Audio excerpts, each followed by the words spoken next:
What's up, guys? Welcome to the third episode of the Zach Bailey Experience.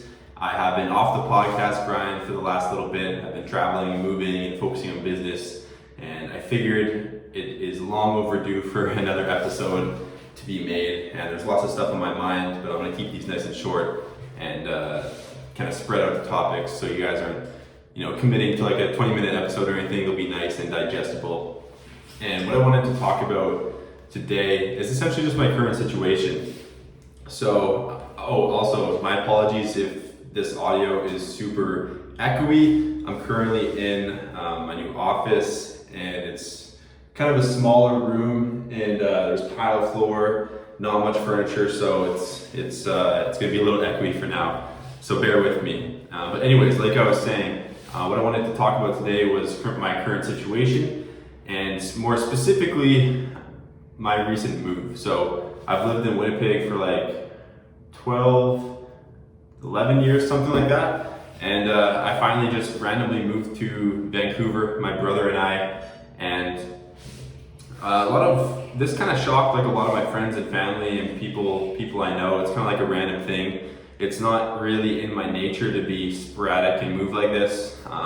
But my brother's a pretty sporadic guy, and if you live with a guy like that for long enough, you're bound to make some sporadic decisions eventually, and that's kind of what happened here. And it's honestly one of the best things that I ever did.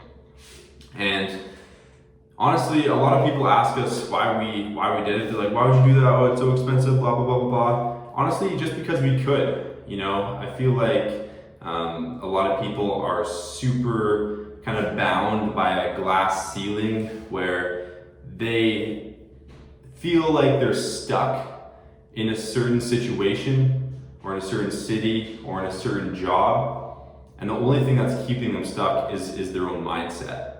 And a lot of people can do a lot of things. My brother and I, well, me specifically, I moved here to really recreate my network, because I've had like the same network for a long time. I really want to meet more like-minded people, completely fresh environment. And actually the first week I was here, I met a guy who's like 10 years ahead of me in business, because I was checking out his old place.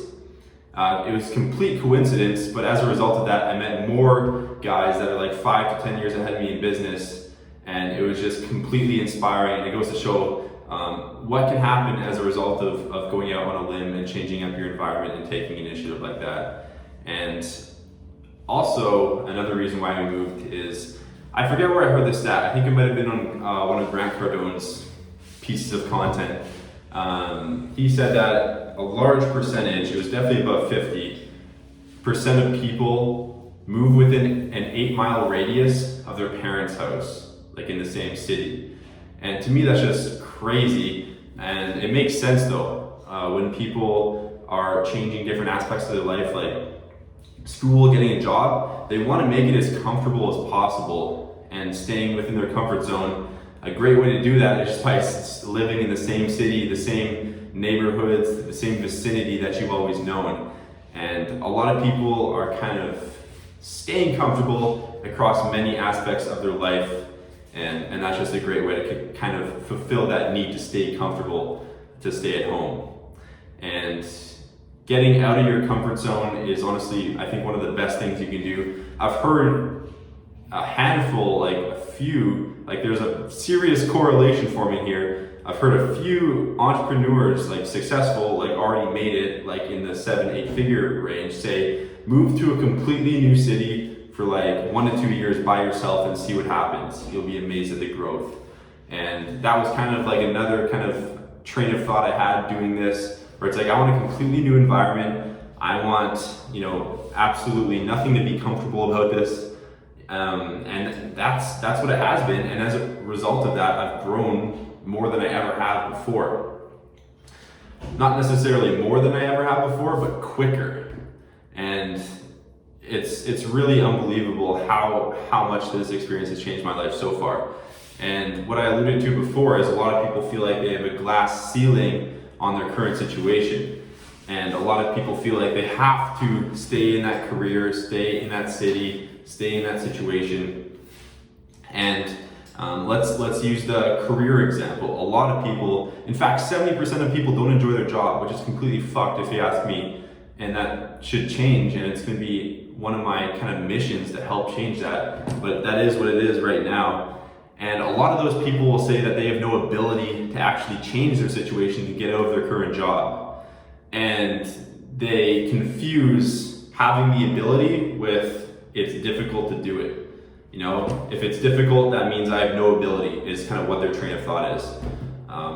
When their train of thought should be, it's difficult, but I do have the ability to do it if I take the initiative. Now, a lot of people might say, oh, I have a family, I have responsibilities, I have bills, I can't just do it, I can't just get up and leave. I totally get it, and that's not what I'm suggesting if that's your situation. It'll take some planning and some initiative and some extra work on the side to actually remove yourself out of that situation and start a new situation for yourself that you like more, that you're passionate about. My point is that no matter what your situation is, you can find a way out. You know, life is short. You want to be able to find a way out of a shitty situation if that's what it currently is for you. Again, whether it's a job, a house, even a relationship, like, it's hard to get out, but it's worth it on the other side. You just have to put a little extra work in. You know, you can move cities if you wanted to. It just will require some planning and organization and some initiative. That's really what I want to drive across here, because I feel like a lot of people kind of have their whole life planned out. I'm gonna get this job and stay in this city this whole life. It's